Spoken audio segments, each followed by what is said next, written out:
আসসালামু আলাইকুম। সেপ্টেম্বর থেকে আপনার ব্যাংক অ্যাকাউন্টের ব্যালেন্স সহ ৩ ধরনের তথ্য কিন্তু এপিআই সংযুক্তির মাধ্যমে এনবিআর বা ন্যাশনাল বোর্ড অফ রেভিনিউ দেখতে পারবে। ঠিকই শুনেছেন।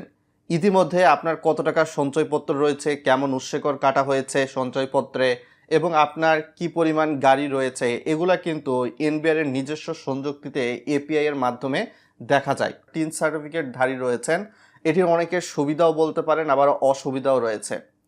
ভিডিওটা লাইক করে চাইলে নতুন দর্শক হয়ে থাকলে সাবস্ক্রাইব করে দিবেন। চলুন বিস্তারিত বিষয়গুলো আপনাদেরকে জানিয়ে দিই বন্ধুরা। সাধারণত ২০২৬ সালের আগস্টে কিন্তু এর কার্য পরিকল্পনায় এনবিআর দেশে যে ১০০টা ব্যাংক এবং আর্থিক প্রতিষ্ঠান রয়েছে তাদের সঙ্গে কিন্তু একটা চুক্তি স্থাপন করেছে, যার মাধ্যমে আপনি যখন আপনার টিন সার্টিফিকেট থাকা সাপেক্ষে আয়কর রিটার্ন অনলাইনে জমা দিবেন, আগে কিন্তু দেখা যেত আপনাকে ব্যাংকে গিয়ে গিয়ে আপনার ডিপিএস বা ফিক্সড ডিপোজিট এগুলা কিন্তু প্রত্যয়নপত্র সংগ্রহ করতে হতো। এখন কিন্তু এটা সংগ্রহ করার প্রয়োজন হবে না।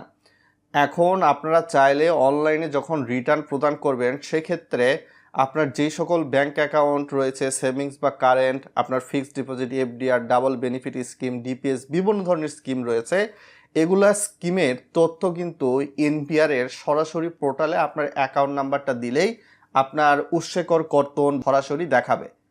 এর সঙ্গে আপনার ব্যাংক বিভিন্ন ধরনের সার্ভিস চার্জ যেটা রয়েছে সেটা কি পরিমাণ কর্তন করেছে সেটাও দেখা যাবে। আবার আপনার একটা অর্থ বছরের সর্বশেষ ক্যালেন্ডারের তারিখে আপনার ব্যালেন্স কীরকম ছিল সেটাও কিন্তু আপনার এনবিআর অটোমেটিকভাবে আপনার ব্যাংক অ্যাকাউন্ট নাম্বার দেওয়া সাপেক্ষে দেখাবে।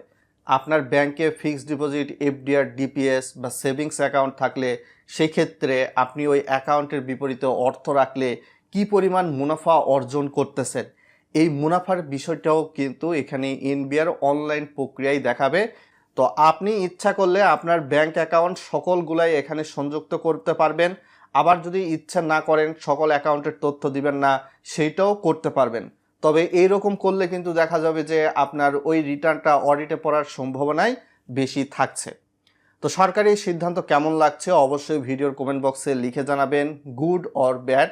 কেননা আপনারা আরও জানেন যে সেপ্টেম্বরের সর্বশেষ কর্মদিবসের মধ্যে রিটার্ন দিলে কিন্তু পরিশোধিত করের ৫% বা ২৫,০০০ টাকা যেটা কম হবে সেটা কিন্তু আপনি আবার বোনাস সুবিধা পাবেন বা প্রণোদনা হিসাবে।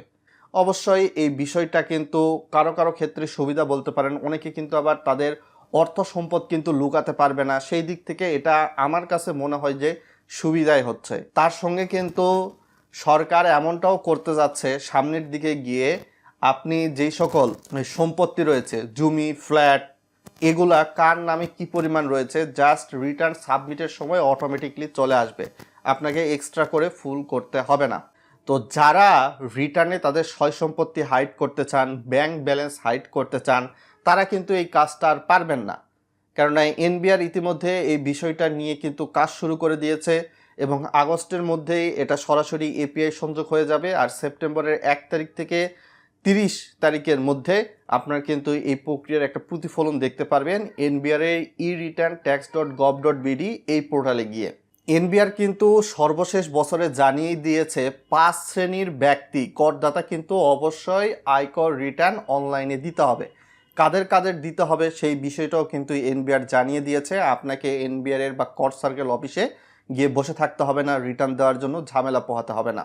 অবশ্যই অভিজ্ঞ আয়কর আইনজীবীর মাধ্যমে এই রিটার্নটা সাবমিট করে নেওয়া আমাদের সকলেরই একটা দায়িত্ব।